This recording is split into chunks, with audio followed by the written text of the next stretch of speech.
Au nom d'Allah, le tout miséricordieux, le très miséricordieux. Allah a bien entendu la parole de celle qui discutait avec toi à propos de son époux et se plaignait à Allah. Et Allah entendait votre conversation, car Allah est audient et clairvoyant. Ceux d'entre vous qui répudient leurs femmes en déclarant qu'elles sont pour eux comme le dos de leur mère, alors qu'elles ne sont nullement leur mère, car ils n'ont pour mère que celles qui les ont enfantées. Ils prononcent certes une parole blâmable et mensongère. Allah cependant est indulgent et pardonneur. Ceux qui comparent leurs femmes au dos de leur mère, puis reviennent sur ce qu'ils ont dit, doivent affranchir un esclave avant d'avoir aucun contact conjugal avec leur femme. C'est ce dont on vous exhorte. Et Allah est parfaitement connaisseur de ce que vous faites. Mais celui qui n'en trouve pas les moyens doit jeûner alors 2 mois consécutifs avant d'avoir aucun contact conjugal avec sa femme. Mais s'il ne peut le faire, non plus, alors qu'il nourrisse 60 pauvres. Cela pour que vous croyiez en Allah et en son messager. Voilà les limites imposées par Allah, et les mécréants auront un châtiment douloureux. Ceux qui s'opposent à Allah et à son messager seront culbutés comme furent culbutés leurs devanciers. Nous avons déjà fait descendre des preuves explicites, et les mécréants auront un châtiment avilissant. Le jour où Allah les ressuscitera tous, puis les informera de ce qu'ils ont fait. Allah l'a dénombré, et ils l'auront oublié. Allah est témoin de toutes choses. Ne vois-tu pas qu'Allah sait ce qui est dans les cieux et sur la terre? Pas de conversation secrète entre 3, sans qu'il ne soit leur 4e, ni entre 5, sans qu'il ne soit leur 6e, ni moins ni plus que cela, sans qu'il ne soit avec eux, là où ils se trouvent. Ensuite, il les informera, au jour de la résurrection, de ce qu'ils faisaient, car Allah est omniscient. Ne vois-tu pas ceux à qui les conversations secrètes ont été interdites? Puis ils retournent à ce qui leur a été interdit et se concertent pour pécher, transgresser et désobéir aux messagers. Et quand ils viennent à toi, ils te saluent d'une façon dont Allah ne t'a pas salué, et disent en eux-mêmes, « Pourquoi Allah ne nous châtie pas pour ce que nous disons ?» L'enfer leur suffira, où ils brûleront. Et quelle mauvaise destination! Ô vous qui avez cru! Quand vous tenez des conversations secrètes, ne vous concertez pas pour pécher, transgresser et désobéir aux messagers, mais concertez-vous dans la bonté et la piété. Et craignez Allah, vers qui vous serez rassemblés.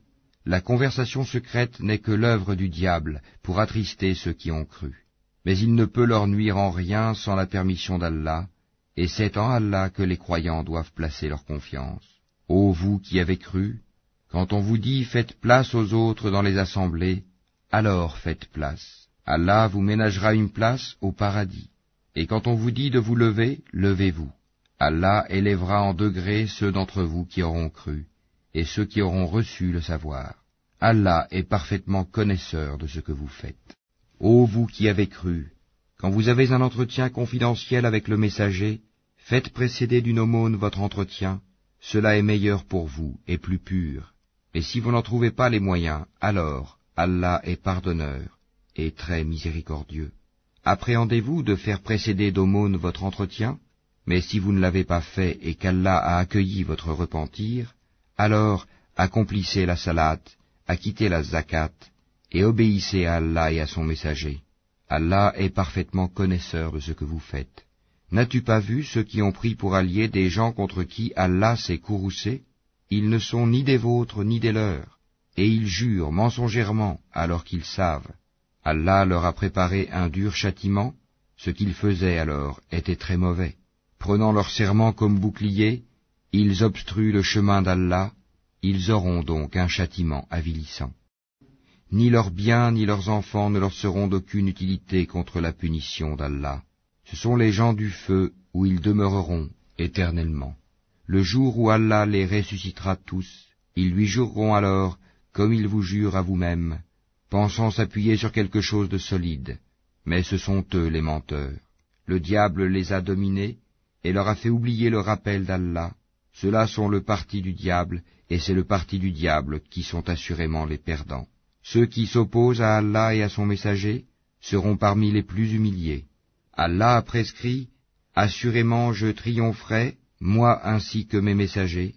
En vérité, Allah est fort et puissant. » Tu n'en trouveras pas parmi les gens qui croient en Allah et au jour dernier, qui prennent pour amis ceux qui s'opposent à Allah et à son messager, fussent-ils leurs pères, leurs fils, leurs frères ou les gens de leur tribu. Il a prescrit la foi dans leur cœur, et il les a aidés de son secours. Il les fera entrer dans des jardins sous lesquels coulent les ruisseaux, où ils demeureront éternellement. Allah les agrée et il l'agrée. Ceux-là sont le parti d'Allah. Le parti d'Allah est celui de ceux qui réussissent.